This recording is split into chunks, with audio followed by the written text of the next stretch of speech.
The problem with science and technology, in some areas people do not actually have the subject knowledge, and that leads to the fact that then they're not confident. And then it normally ends up with either an environmental study or the living world. But some of the other sort of deeper science areas somehow always seem to be left behind. One of our learnings in this process was that STEM, which is often seen as science, technology, engineering and mathematics, includes problem solving, computational thinking, design thinking, innovation, creativity. All those things combined actually makes a comprehensive STEM program.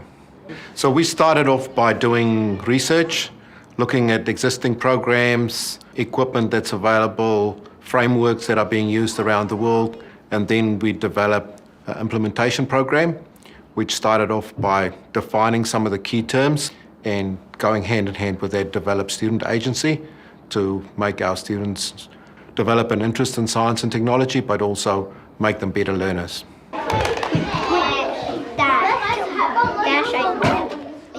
At the moment we're focusing on South Africa because we've got a few students from South Africa here. Here are going on a South African safari with Dash, and they're trying to code Dash through this maze to get him to visit all the South African animals.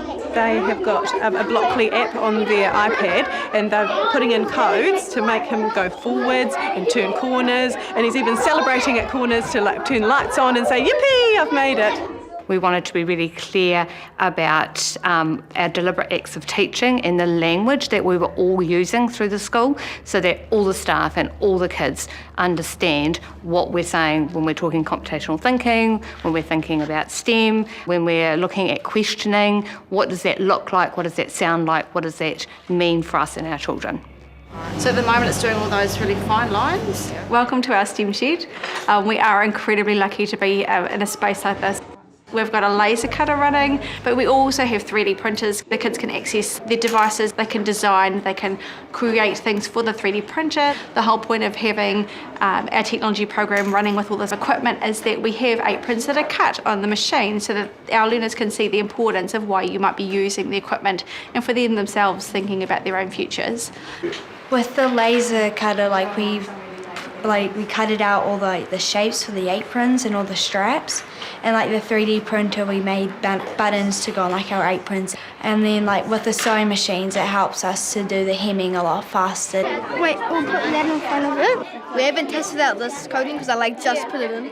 So we're trying to do different codes to get the motion sensor working, and I hope that it works, because all the other ones have failed.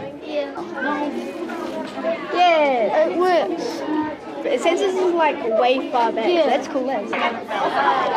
In our first year of implementation, we basically had one teacher from each one of our pods, and we would, during one term, would provide professional development for them, and then the next term they would take their specific area and lead the development within their pod, so the other teachers would learn off them. Excellent, boys. I wonder if you could build anything else onto there. What could be another step? Maybe it could do something when it senses danger in front of it. It could say something. Once they realised that it isn't as complicated as you might think, and that there are ways of doing it at a level that both teachers and young students can deal with, then it became a lot easier. What do we need them to know to be able to be successful? They need to know what biometrics are, Oh. like measuring things to do with the body. What other sort of biometric measures are there that we could bring in? Because, this can be so relevant for our kids when you're looking at devices and thumbprints and eye scans. They're going to really relate to that stuff. The student agency is going to be impressive because they've already got all of this technology right at their fingertips, haven't they? We've had really positive feedback from kids. They love getting the hands-on, being creative, problem-solving, collaborating together, working alongside each other and trying new things. And the really cool thing about it is that the kids have been teaching the teachers. Miss Davies knows most of things, but sometimes we need to, debug sometimes and find out the error. We've got children teaching each other, and we've got Te Kanatena time.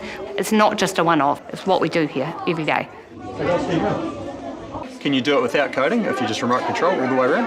And then you'll know if it'll work for the coding as well. So one of the influences we saw was definitely in writing, especially with our boys, because they have now something substantial to base their writing on. And if they were coding something, they would have to actually write that code as well. So that transfer of information from one thing to another was seamless. So for them, being able to tell their stories through a STEM lens was really, really powerful. When I grow up, I probably want to be a writer. It's really fun. And I don't know if it'll be as fun in high school because they make this like really fun, really entertaining, all of that stuff. Girls are some of our best coders, so it also shows them that there are other career opportunities for them in the future.